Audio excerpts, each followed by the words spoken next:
So, as we look into the political landscape of North America with perspective to the American Muslim community, the quest for their political empowerment, there was no question that they were putting in efforts till the time of 2001.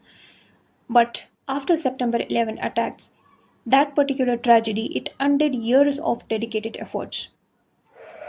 So the political leaders, although they during that particular time they made strong public statements against painting all of the Muslims with a brush of extremism, but there still was fear, there was hysteria post the tragedy of 9/11 that also led to the detention of thousands of Muslims, especially those who were in the authority, who were at the forefronts of certain Muslim organizations.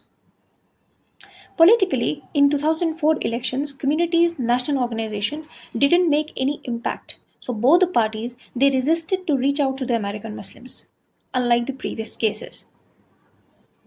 And this time, the Muslims they purposely chose to give an overwhelming support to the Democratic candidate. And yet, their support was not enough to turn the tide against the Bush's re-election, which we have seen earlier that Bush was elected in his first term to the House in 2000, and then in the re-election of 2004 he again won. However, out of this time of adversity came a number of the bright spots.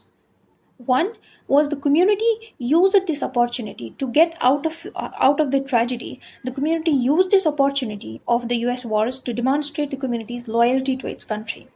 So what they did was they served in the military, even if it went to war in Afghanistan, which was particularly a Muslim country. So the community resumed its efforts to unite various elements of the community by forming a broader coalition. For example, one of them was the American Muslim Task Force on the Civil Rights and Elections.